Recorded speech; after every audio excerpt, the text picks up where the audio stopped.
은혜 아니면 살아갈 수가 없네. 호흡마저도 다 주의 것이니 세상 평안과 위로 내게 없어도 예수, 오직 예수뿐이네. 다시 한번 가슴에 손을 대시고 은혜 아니면 살아갈 수가 없네. 호흡마저도 다 주의 것이니 세상 평안과 위로 내게 없어도 예수, 오직 예수뿐이네. 그 신계획 다 볼 수도 없고 작은 고난에 지쳐도 주께 묻긴 나의 모든 삶 버티고 견디게 하시네. 두 손 들고요. 은혜 아니면 살아갈 수가 없네. 나의 모든 것 다 주께 맡기니 참된 평안과 내게 주신 주 예수, 오직 예수뿐. 우리 가슴에 예수, 오직 예수뿐이네. 예수뿐이네.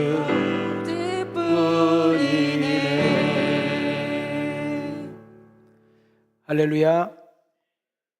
우리 한 주간 동안 평안하셨을까요? 내가 나온 것 같지만 우리 주님께서 나오게 하셨고, 우리 주님께서 이 자리에 오게 했다면 그분께서는 분명히 하신 말씀이 있을 줄 압니다. 성경은 말합니다. 귀 있는 자는 들을지어다. 하나님 말씀이 들려질 때 어둠의 권세가 떠나가고, 하나님의 말씀이 여러분 심령 가운데 떨어질 때 묶임이 풀리고, 하나님의 생명의 말씀, 능력의 말씀이 여러분 심령 가운데 떨어질 때에 막힌 인생이 열리는 은혜가 있기를 원합니다. 하나님의 나라는 먹는 것과 마시는 것이 아니다. 성령님 안에서 의와 희락과 평강이다. 여러분, 우리의 인생을 내 힘만 가지고, 내 열심만 가지고, 내 노력과 내 수고만 가지고 사는 것은 한계가 있습니다. 우리 하나님이 주시는 힘과 지혜와 능력을 가지고 살아가는 그런 복 있는 여러분과 내가 되어지기를 주님의 이름으로 축원합니다. 오늘 이 자리에 우리만 모여 있다 간다면 여기는 CGV 영화관만도 못하고요, 우리가 이렇게 우리만 앉아 있다 간다면 여기는 세종문화하고는 택없이 부족한 장소입니다. 그럼에도 불구하고 비록 우리 학교 강단에서 예배를 드리지만 이 예배당에 우리 하나님이 함께 하시고 우리 성령님께서 각 심령마다 임재하셔서 만나 주시고 위로해 주시고 격려해 주시고, 우리가 세상에서 넉넉하게 살아갈 수 있는, 어떤 어려움이 있고 힘든 일이 있어도 버틸 수 있고 견딜 수 있고 이길 수 있는 그런 힘과 능력과 지혜를 공급받는 자리이기에 이 자리는 복 있는 자리요 은혜의 자리인 줄 믿습니다. 바라옵기는 우리 성령님께서 여러분 한 분 한 분을 찾아오셔서 만나 주시고 격려해 주시고 위로해 주시기를 원합니다.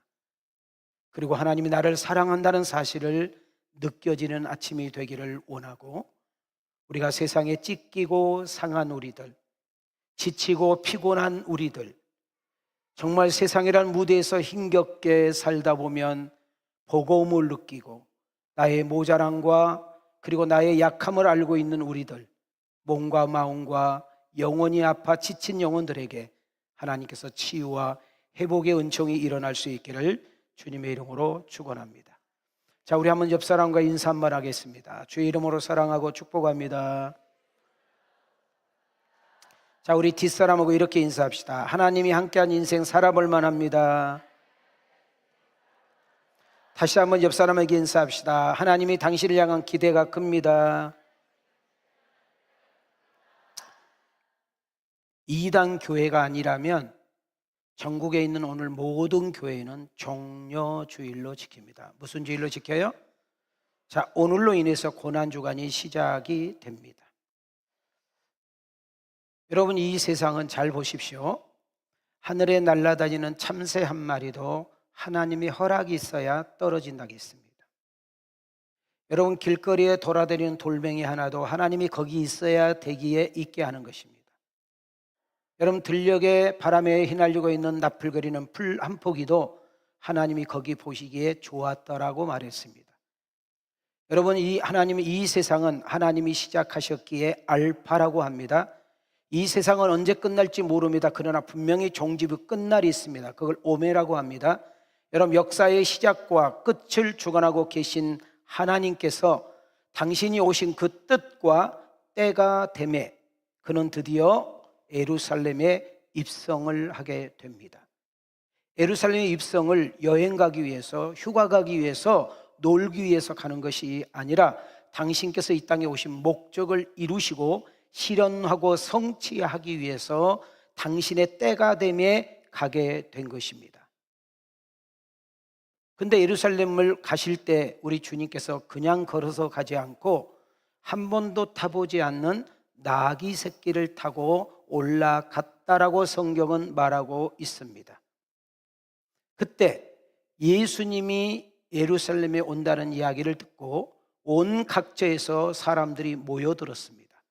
성경은 많은 수를 표현할 때 군중 내지는 무리라는 단어를 쓰게 됩니다.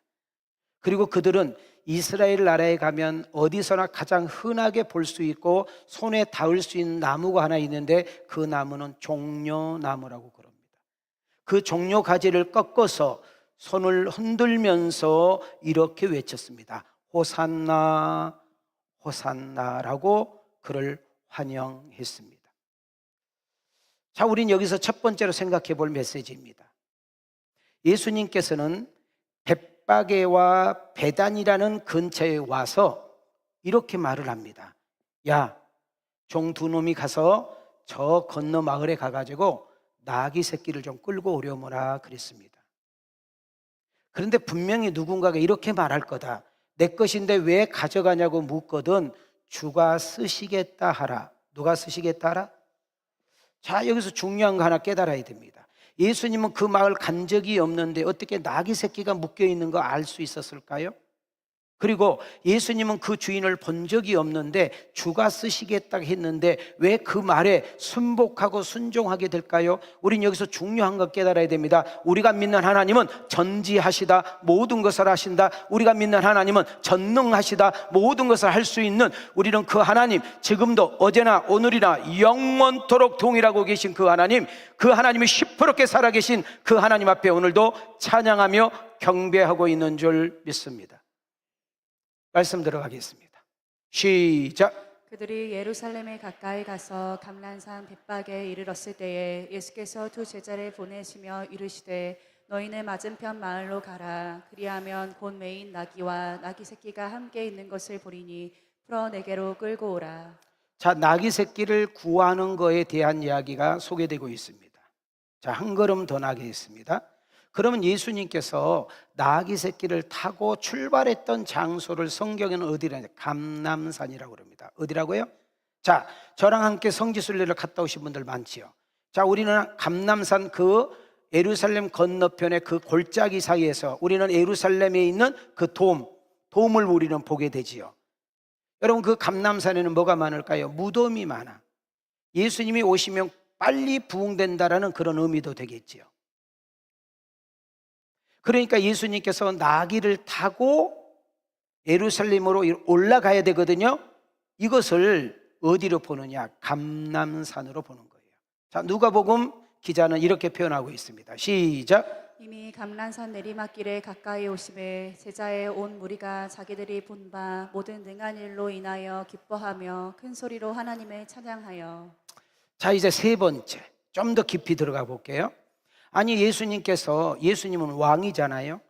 그냥 조그마한 어떤 한 나라의 왕이 아니라 만왕의 왕이란 말이죠. 만유의 주란 말이죠. 여러분, 일개 조선시대의 장수도 말을 타는데, 여러분 로마의 군대의 장군도 여러분 말을 타고 웅장하게 나타나는데, 여러분 만왕의 왕 하나님이 만유의 주 예수 그리스도가 왜 쬐끄마한 나귀 새끼를 타고 입성해야 했을까요? 여러분 조그마한 초등학교 중학교 아이가 나귀를 타고 가면 야, 나귀 지나간다 이렇게 말을, 오면 꼬마가 나귀 새끼 타고 가는 이렇게 말할 거예요. 여러분, 그러나 성인 된 예수가 여러분 나귀 새끼를 타고 간다, 웃긴 이야기잖아요. 남들에게 비웃음과 조롱거리잖아요. 그런데 왜 말을 타고 가지 않고 나귀를 타고 가야 했을까요? 이거는 우연이 아니라 어떤 만드는 쇼맨이 아니라 선지자가 하셨던 말씀을 이루려 하려 하심이니라.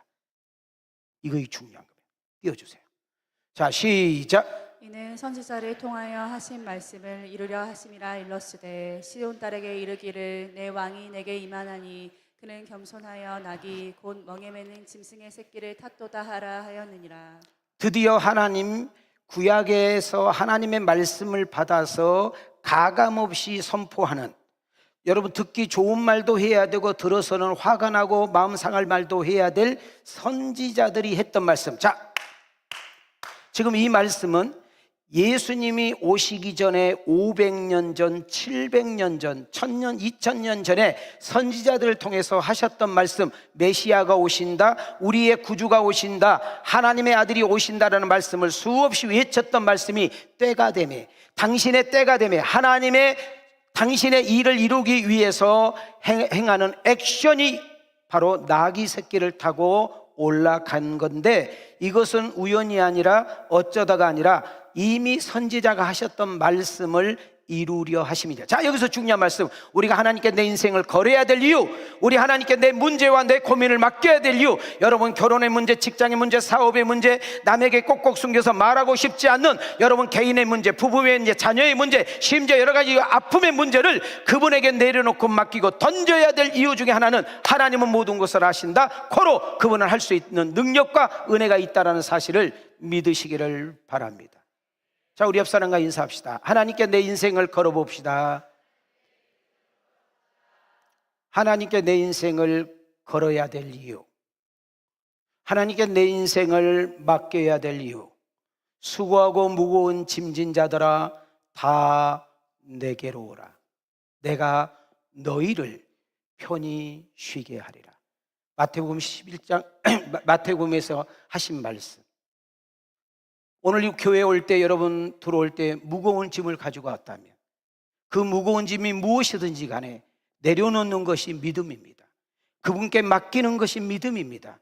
그리고 우리는 가벼움으로 쉼을 얻고, 그래, 여전히 가정의 문제, 부부 문제, 자녀 문제, 직장 문제, 사업 문제, 질병 문제 그대로 있지만, 내가 가지고 있을 때는, 내가 안고 있을 때는 그것이 무거운 짐이 되지만, 하나님께 내려놓고 맡길 때는 가벼움이 되는 역사가 일어나는 줄 믿습니다. 그런 가운데 찬양할 수 있고 기도할 수 있고 하나님께 감사할 수 있는 줄 믿습니다. 자, 여기까지 말씀이 이해가 되시면, 자, 끄떡끄떡, 자, 조금 더 깊이 들어갈게요. 그러면 예수님 정도 되시면 말을 타야 맞잖아요.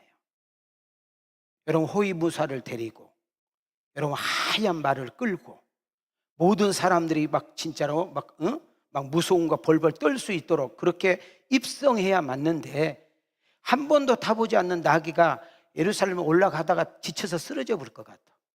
그런 약하고 힘없는, 전혀 훈련이 되어 있지, 누구도 태워보지 않는 그 나귀살을 타고 예루살렘에 올라간 이유가 어떤 의미가 있을까? 한번 따라합시다. 예수는 전쟁의 왕이 아니라 평화의 왕이다. 여러분, 이 당시에 장군은 말을 타고 입성을 합니다. 여러분, 말이 주는 의미는 전쟁, 힘, 정복, 승리를 의미합니다. 반대로 나귀는 평화, 온유 상징합니다. 예수님은 권력과 힘을 과시하는 왕이 아니라 힘없고 가난하고 소외된 자들의 친구로 오셨으며 우리의 죄를 구원하러 오셨음을 상징적으로 표현하고 있는 내용입니다. 자, 이제 오늘 정료주일이라고 했잖아요. 왜 정료주일을 전 교회는 지킬까요? 자, 예수님이 예루살렘에 입성을 하게 됩니다. 그때 많은 유대인들이 웅집합니다. 그리고 그들을 예수님을 환영을 하는데, 잘 보세요. 환영을 할 때 세 가지로 환영을 합니다. 몇 가지로 환영해? 첫째로 옷을 벗습니다. 옷을 벗어서 그 예수님이 지나가는 길에 깔아드립니다. 여러분, 미국 트럼프가 온다든지 러시아의 푸틴이 온다든지 중국의 시진핑이 오면 벌써 카페트 색깔이 다릅니다. 우리나라 서울공항. 잘 봐요. 성경만 보지 말고 그것도 봐야 돼. 여러분, 어떤 나라의 대통령이 오느냐, 어떤 사람이 오느냐에 따라서 여러분 동원하는 인원과 그리고 환영이 다르다 그 말이요. 그러니까 지금 현재 그들 옷이라는 것은 뭐예요? 자존심이요. 여러분, 옷이라는 것은 뭐예요? 되게 중요한 거잖아요. 옷은 신부는 의미해. 여러분, 그 옷을 벗어서 예수님께 깔아드렸다는 거예요. 둘째로 손에는 종려나무를 흔들고, 우리도 한번 자 흔들면서 따라합니다. 흔들어봐요. 따라합시다. 호산나, 호산나. 자, 이 말이 무슨 말이냐면 우리를 구원해 달라는 노래입니다. 예수님, 당신의 가난 이야기를 들어보니 그 정도의 힘이라면, 그 정도의 능력이라면, 그 정도의 당신이라면 저 노마를 박살내고 우리를 구원할 수 있지 않습니까? 저 노마를 로부터 우리를 구원하고 우리를 노예로부터, 종으로부터 자유를 줄 수 있는 당신 아닙니까? 우리는 그런 분으로서 당신을 환영합니다 라고 이야기하고 있는 것입니다. 다시 말하면 정치의 왕으로, 힘의 왕으로, 자기의 소원과 문제를 해결해 줄 수 있는 왕으로 모셔드리고 있는 것입니다. 자, 그러면 왜 이런 유대인들이 예수님을 이렇게 열렬히 환영하고 그를 자기를 구원할 해방, 자유를 줄 자로 인정했을까요? 직접 본 사람도 있고 소문을 들었겠죠. 야, 그 예수라는 양반은 물로 포도주 만들었대야. 들어봤어? 야, 그건 아무것도 아니야. 보리떡 5개와 물고기 2마리로 2만 명이 먹고 남아버렸다는데, 야, 그건 아무것도 아니야. 아니, 세상에 예수님이 제자들과 함께 건너가다가 여러분 큰 풍랑이 불고 파도가 쳐서 전복에서 다 죽어야 됐거든. 근데 그분이 꾸짖으니까 이야, 바람도 그치고 풍랑도 잔잔해 버렸대. 말이 되니? 야, 그거는 아무것도 아니야. 들었어? 야, 그 나사로 죽은 지 썩어서 4일 돼가지고 갖다 무덤에 쳤는데 그 나사로 하니까 그냥 살아서 나와버렸다는데? 야, 그 정도라면 우리의 소원, 그 정도라면 우리의 꿈, 그 정도라면 우리의 가정, 그 정도라면 우리의 기업, 그 정도라면 우리의 부부, 그 정도라면 우리의 자식, 그 정도라면 내 소원, 문제 해결할 수 있지 않겠어? 나는 그래서 그 예수를 믿을 거야 라고 하는 사람이 지금도 많지요. 어느 날 교회에 사람이 나옵니다. 열심히 나옵니다. 막 봉사도 열심히 합니다. 남들이 볼 때는 정말 믿음이 좋은 것처럼 느낄 정도로 그렇게 했는데 어느 순간 교회를 안 나옵니다. 찾아가서 교회를 안 나온 이유를 들어보니 이렇습니다. 교회 나가도 별일 없대요. 교회 나가나 안 나가나 똑같으면 내가 그 예수 왜 믿어요? 그냥 종교 아무거나 믿으면 되지. 불교 가면은 나오라 마라 이런 말도 안 하는데 교회는 나오라 마라, 안 나가면 전화 걸고 피곤하잖아요. 뭐가 문제예요? 여러분 잘 기억하셔야 돼요. 우리 예수님은 그가 어떻게 평가하든지가, 여러분이 어떻게 생각하든지 간에 우리가 믿는 그 예수 그리스도는 전지하고 전능합니다. 우리가 믿는 그 예수 그리스도는 개인의 생사화 복을 결정합니다. 여러분, 우리가 믿는 그 하나님은 한 나라에 흥하고 망하고 성하고 쇠하는 것을 좌우합니다. 여러분, 그 하나님은 우리가 어떻게 생각하든지 간에 역사의 시작과 모든 것을 주관하는 주인입니다. 근데 그 하나님은 오늘 우리가 예배를 드릴 때 뭘 원해서, 뭘 바래서, 어떤 문제를 해결하고 어떤 소원을 이루기 위해서 여러분 예배를 드리는 것을 원하지 않고 우리의 모든 자체가 그분 자체를 인정하고 그분을 경외하고 그분을 찬양하는 관계로 원하고 있습니다. 그럼 뭐가 문제예요? 예수님을 이용한 거죠. 저는 여러분에게 돌직구 던집니다. 여러분은 하나님을 믿는 이유가 그 하나님을 이용하십니까? 하나님은 그 하나님을 믿습니까? 나는 여러분이 하나님을 이용하는 단계에서 하나님을 믿는 단계로 터닝 포인트 하기를 주님의 이름으로 축원합니다. 자, 오늘 설교 주제를 좀 어렵게 잡았습니다. 자, 설교 주제 한번 띄워줄래요? 자, 한 번은 그냥 읽고 한 번은 생각하면서 읽어야 됩니다. 시작. 자, 생각하면서 시작. 제가 왜 오늘 이런 주제를 잡았을까요? 이렇게 열렬히 환영했던 유대인들이, 이렇게 호산나 호산나 찬양했던 종교 지도자들이 왜 예수님의 얼굴을 확 바꿔가지고 저 예수를 죽이라고, 저 예수를 십자가에 못 박아버리라고 왜 이렇게 얼굴이 바뀌었을까요? 왜 이렇게 화냈을까요? 바로 예수에 관한 것을 오해하고 애곡했기 때문에 그렇다 그 말이에요. 여러분, 어떤 단체나 어떤 가정이나 어떤 부부나 어떤 모임이나 어떤 교회나 왜 사건이 터지고 문제가 생기고 싸움이 일어나고 쪼개지죠? 오해하고 애곡하기 때문에 그러는 겁니다. 유대인들은 예수님을, 그분이 오신 목적, 그분이 기적을 행하시는 이유, 그분이 예루살렘에 올라오는 그 목적을 오해하고 애곡했기 때문에 금방 예수님을 환영했던 그 얼굴이 변해서 예수님을 십자가에 못 박으라고 저렇게 하고 있는 것입니다. 여러분, 교회를 다니면서 오늘 성찬 예식 앞에서 혹시 여러분들이 예수님을 애곡하거나 오해하면서 믿고 있지는 않습니까? 너무나 많은 이단들과 사이비들이 성경을 오해하고 애곡해서 이단이 나오고 사이비가 나오고 예수를 정확하게 예수로 증거하지 못하고 자기들이 자꾸 보태가지고 다른 예수를 만들기 때문에 이런 문제가 생기는 거 아닙니까? 여러분, 엄마 아버지가 내가 잘나도 내 아들이고 못나도 내 딸이고 성공해도 내 아들이고 실패해도 내 딸이고 여러분 정말 잘 살아도 내 딸이고 정말 어렵게 살아도 내 딸이 진짜 그것이 부모 아니에요? 그러나 부모가 어떤 날은 좋아했다고 어떤 때는 싫어했다고 어떨 때는 전화 받았다고 어떨 때는 안 받았다고 어떨 때는 좋아했다고 싫었다고 그 엄마 아니잖아요. 새엄마지.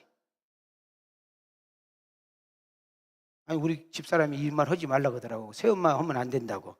예, 쏘리.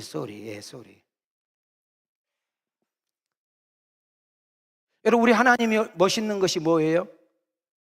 여러분, 저같이 부족한 목사가, 저같이 모자란 목사가, 저같이 단점 많은 목사가, 저처럼 자랑할 것 없고 내세울 것 없는 목사가 여러분 앞에 감히, 정말 여러분 앞에 감히 내가 오늘 설교하는 이유는 나의 약점과 나의 허물과 나의 더러움과 나의 죄성과 나의 무지막지함을 가려주시고 숨겨주시고 들키지 않은 것뿐이지, 여러분이 내가 여러분에게 들켰다면 나는 이 자리에서 설교할 수도 없고 나는 이 자리에서 목회할 수도 없고 여러분들이 내 앞에서 설교를 들을 사람 단 한 명도 없는 것입니다.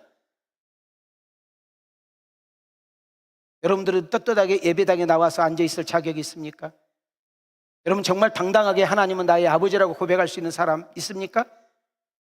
하나님은 오래 참으시고 하나님은 온유하시고 하나님은 자비하시고 하나님은 긍휼히 여기시고 수많은 죄를 용서해 주시고 가려 주셨기에 오늘도 그분 앞에 서 있는 줄 믿습니다. 담임 목사는 나와 상관없이 주례를 많이 해야 되죠. 제가 주례할 때 꼭 빼놓지 않는 멘트가 하나가 뭔지 아세요? 사랑하니까 참는 거라는 거예요. 사랑하니까 기다려주는 거예요. 사랑하니까 가려주는 거예요. 사랑하니까 바라봐주는 거예요. 사랑이 빠져버리면 아무리 좋은 집에서 살고 아무리 비싼 집에서 살고 아무리 좋은 차를 타고 다니고 아무리 연봉이 많아도 그거는 빈깡통인 거예요. 초가집에서 살고 반지하에서 살고 곰팡이 가다가 살아도 사랑하게 되면 그걸 다 버티고 견디고 이겨내는 거예요. 오늘 우리가 이 자리에서 이렇게 예배를 드릴 수 있는 건 딱 하나입니다. 하나님이 우리를 사랑했기 때문인 줄 믿습니다. 자, 요한복음 12장 13절로 한번 가볼까요? 시작. 종려나무 가지를 가지고 맞으러 나가 외치되 호산나 찬송하리로다. 주의 이름으로 오시느니 곧 이스라엘의 왕이시여 하더라. 자, 이스라엘 국기를 한번 생각해 보셔야 돼. 이스라엘 뭐를 생각해 봐라? 자, 이스라엘 국기는 간단해. 하얀 바탕에 별 하나 딱 있어. 자, 하얀 바탕에 뭐 하나 그려져 있다? 별 하나 그려져 있어. 그 별은 다윗을 상징해요. 무슨 의미가 있을까요? 하나님, 이 유대 땅에, 이스라엘 땅에 다윗과 같은 지도자가 한 명 더 나타나기를 원합니다. 그런 열망이에요. 여러분, 지금 예수님은 나귀 새끼를 타고 예루살렘에 입성하는 이유는 죽으러 가는 겁니다. 그 예수가 죽어야만 우리가 사는 것입니다. 그 예수가 죽어줘야만 우리의 문제가 해결되는 것입니다. 여러분, 그 예수가 죽음으로 우리의 사망의 문제가, 여러분 그 예수 그리스도가 죽음으로 인하여 우리의 지옥의 문제가, 여러분 그 예수 그리스도가 죽음으로 인하여 영생의 문제가 다 회복되는 것인데, 그들은 왕으로 영접하고 있는 겁니다. 가난한 자가 부유한 자고, 약한 자가 강한 자로, 여러분 전한 자가 존귀한 자로, 로마를 박살내고 우리에게 자유와 해방을 줄 왕으로 모셔드리고 있는데, 그것이 어긋나니까 그 자체를 애곡하고 그 자체를 오해하게 되니까 그 예수를 환영했던 그 얼굴이 예수님을 죽이라고 바뀌게 되는 것입니다. 로마와 싸울 기색도 안 보이고,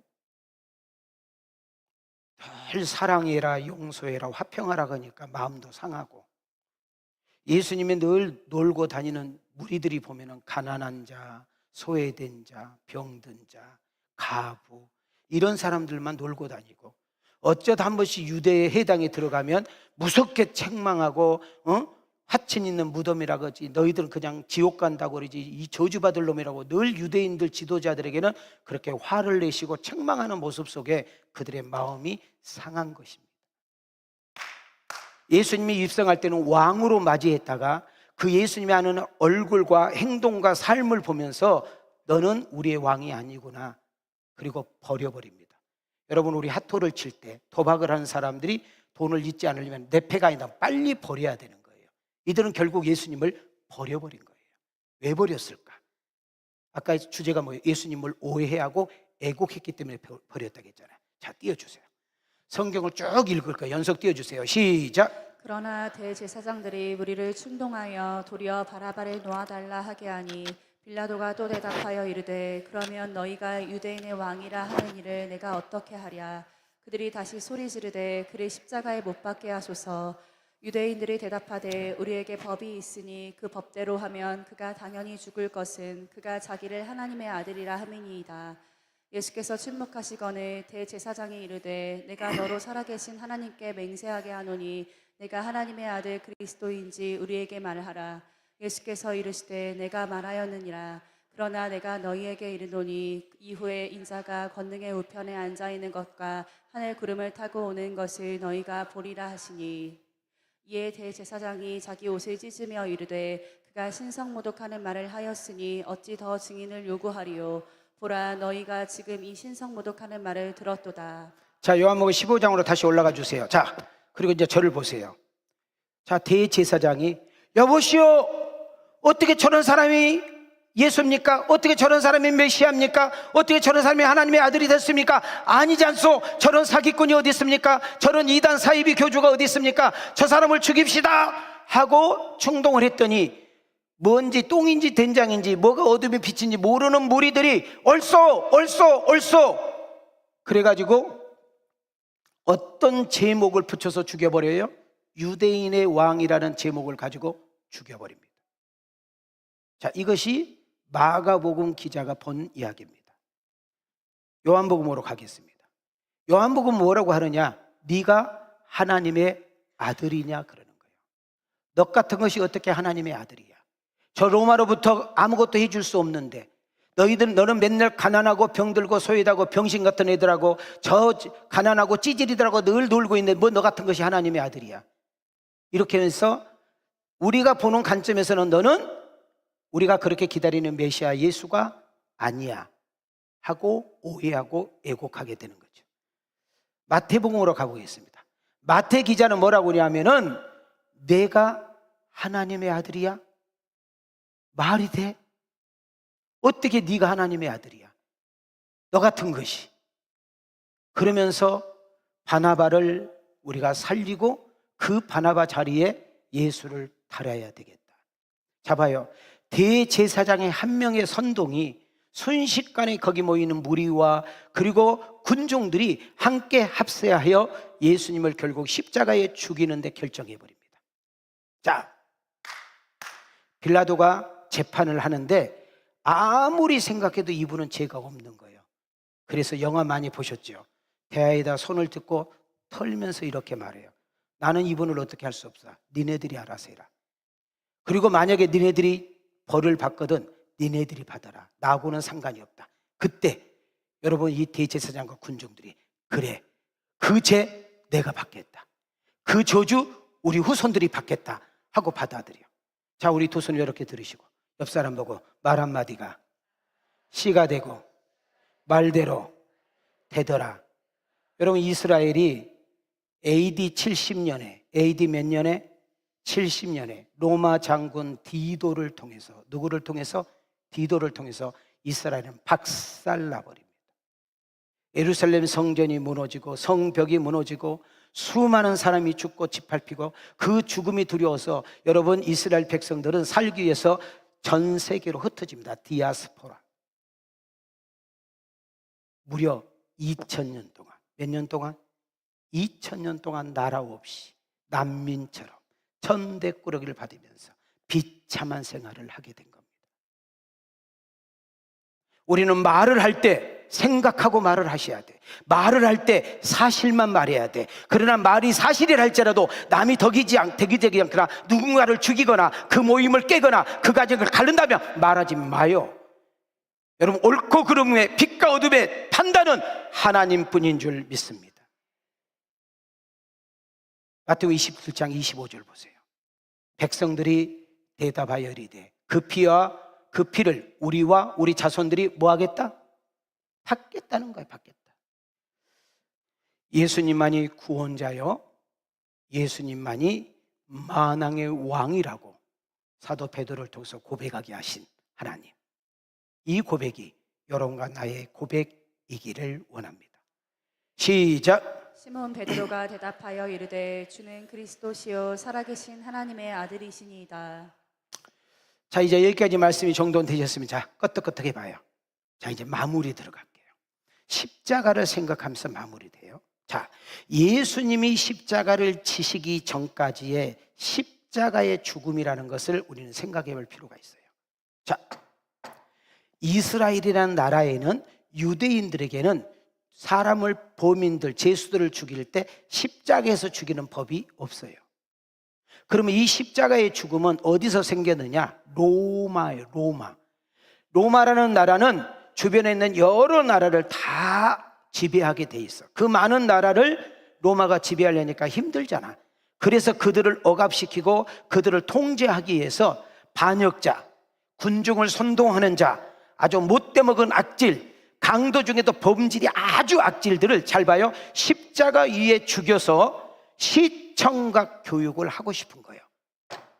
우리 사극을 보면 우의정, 좌의정 등등이 역적을 했거나 큰 범죄를 지면 목을 잘라서 성 밖에다 세워놓고 지나가는 사람들이 보면서 욕을 하게 만들고 절대 저렇게 죽으면 안 된다고 시청각 교육을 하는 거. 자, 끄떡끄떡. 여러분, 화가들은 예수님을 미화하기 위해서 예수님 옷짝으로 그 부끄러움을 가렸지만 원래 예수님께서 갈보리 언덕에서 죽을 때는 발가벗은 모습으로 아무것도 입지 않는 모습채 죽었습니다. 그러니까 예수님이 십자가에 달리시기 전까지는 십자가는 수치스러운 것이요, 십자가는 무서운 것이고, 십자가는 저주받은 것이고, 십자가는 절대 지면 안 되는 것이고, 십자가에 가까이는 가도 안 되는 것이 십자가의 역사였습니다. 그러나 예수님이 십자가의 지심으로 십자가의 개념이 바뀌게 됩니다. 띄워주세요. 자, 손을 이렇게 들으시고 시작. 그가 찔림은 우리의 허물 때문이요 그가 상함은 우리의 죄악 때문이라. 그가 징계를 받음으로 우리는 평화를 누리고 그가 채찍에 맞음으로 우리는 나음을 받았도다. 아멘. 그가 왜 찔림을 받았는가? 허물 때문에. 그가 왜 상함을 받았는가? 내 죄 때문에. 그거의 징계를 받았는가? 우리의 평화를 주기 위해서. 그분이 왜 그렇게 채찍에 맞았는가? 우리를 낫게 하기 위해서. 이 사실이 믿어지기를 바랍니다. 더 놀라운 사실은 마가복음에서 찾겠습니다. 마가복음 10장 45절 시작. 인자가 온 것은 섬김을 받으려 함이 아니라 도리어 섬기려 하고 자기 목숨을 많은 사람의 대속물로 주려 함이니이다. 자, 인자는 예수님을 말합니다. 예수님이 이 땅에 왜 오셨느냐? 가난한 자에게 부자를 되고 병든 자를 고쳐주고 여러분 힘없는 자에게 막 힘을 주고 아니에요. 예수님이 이 땅에 오신 목적은 뭐냐면 죽으러 오셨다는 거예요. 왜 죽으러 오셨느냐? 죄를 대신 갚아주기 위해서 오셨다는 거예요. 그 말을 어려운 말로 대속제물이라고 그래요. 뭐라고 한다고? 이 대속제물의 뜻이 뭐예요? 나를 대신해서 내 죄 때문에 당신께서 짐을 대신 지시고 죽으셨다는 거예요. 내가 진 빚을 그분께서 갚아주셨다는 거예요. 그래서 우리는 예수로부터 자유하고 예수로부터 평안하고 죽음 앞에서도 찬양할 수 있고 어떤 어려움 앞에서도 우리가 당당할 수 있는 것은 예수 이름의 권세인 줄 믿습니다. 예수님이 십자가에서 진짜 죽으신 이유, 그렇게 무지막지한 십자가, 무섭고 두렵게 한 십자가, 절대로 십자가에서는 죽으면 안 된다고 치를 떨게 하는 그 십자가가 예수님이 대속제물이 되심으로 그 십자가는 사랑으로 바꿔버린 줄 믿습니다. 요한복음 3장 16절 시작. 하나님이 세상을 이처럼 사랑하사 독생자를 주셨으니 이는 그를 믿는 자마다 멸망하지 않고 영생을 얻게 하려 하심이라. 따라합시다. 세상을 이처럼 사랑하사. 여러분, 이 세상은 여기 서 있는 박윤민 여러분을 말하는 거예요. 하나님이 여러분 한 사람 한 사람을 위해서 이 땅에 오셨고 여러분의 한 사람 한 사람은 죄값을 지시고 그 십자가에 죽으셨고 여러분 그 예수님의 그 죽으심으로 인하여 그 피 흘림 사건을 통하여 우리의 과거, 우리의 현재, 우리의 영원한 죄까지 단번에 치시는 그 효력이 있었으니 그 예수의 죽으심이 없다면 우리는 지금도 예배당에 올 때마다 우리는 제물을 가지고 와야 되고 그 제물의 피 흘림을 통하여 제사장이 다리를 낮음으로 제사함을 받았는데 우리는 예수 그리스도 이름으로 여러분이 다 제사장이 되어 한 사람 한 사람이 나의 죄를 가지고 쏟아놓으면 주님의 보혈과 예수의 은혜로 죄 용서함을 받는 역사 일어날 줄 믿습니다. 말씀을 마치려고 합니다. 우리는 내일부터 2주 동안 특별 기도회를 하려고 합니다. 전 교인들이 동참하기를 원합니다. 온 가족이 새벽을 깨어나지 못하면 저녁도 우리는 늘 8시에 했다가 한 분이라도 더 참석하기 위해서 8시 반으로 우리가 시간을 늘렸습니다. 왜? 직장에서 오시라고. 지금 우리 개인으로 보나 우리나라를 보나 세계 정세를 보나 세계 선교를 봐도 지금이 기도할 때입니다. 자, 우리 옆 사람하고 좌우로 인사합시다. 지금이 기도할 때입니다. 여러분, 내가 가지고 있으면 문제예요. 내가 가지고 있으면 고민이고 내가 가지고 있으면 두려움이고 내가 가지고 있으면 염려고 내가 가지고 있으면 무거워서 잠을 자지 못하고 여러분 무거운 짐을 내가 안고 있으니까 평안 그리고 기쁨 자유를 다 도둑 맞아 버렸는데 우리는 기도는 그걸 가지고 하나님께 내려놓는 것이고 하나님께 던지는 것이고 하나님께 맡기게 되면 하나님께서는 우리의 기도를 들으시고 일하시는 역사 일어날 줄 믿습니다. 천사를 동원하여 도우실 줄 믿습니다. 환경과 사람과 여건을 조종하여 그분께서 일하시고 역사하심을 경험하고 체험하는 주인공이 내가 되기를 원하신다. 우리 두 손 들고 아멘 합시다. 할렐루야. 자, 우리 두 손을 두 주먹을 치시고 한 번 말씀 외치고 마치겠습니다. 시작. 이를 행하시는 여호와 그것을 만들며 성취하시는 여호와 그의 이름을 여호와라 하느니가 이와 같이 이르시도다. 너는 내게 부르짖으라. 내가 내게 응답하겠고 내가 알지 못하는 크고 은밀한 일을 내게 보이리라. 성령님께서 우리가 기도하면 우리를 도우시고 우리를 향해서 일하시는 역사 일어날 줄 믿습니다. 미련한 사람, 힘없는 사람, 약한 사람, 찌질이가 기도하는 것이 아니라 하나님을 믿는 사람, 지혜로운 사람이 기도하는 줄 믿습니다. 하나님 주일의 특별 새벽 기도를 통하여 내가 전도할 대상자를 가슴에 품고 기도할 때 전도의 열매가 맺어지고 다음 주, 그 다음 주에 꼭 한 명이라도 초청하여 나 때문에 예수 믿고 정착하는 사람이 생기게 하옵시고 그의 나라와 그 일을 위해서 기도하는 내 기도가 결국 하나님이 주신 내 기도도 응답되어서 하나님의 살아계심과 역사하심을 간증하고 찬양하는 주인공들이 내가 되게 해 주시옵소서. 이 은혜, 이 축복이 여러분과 나에게 임할 수 있기를 주님의 이름으로 축원합니다. 주님의 이름으로 축복합니다. 은혜 수 있게 하여 주옵소서. 우리 주 예수 그리스도의 은혜와 하나님 아버지의 무한하신 사랑하심과 성령님의 사귐과 충만하심이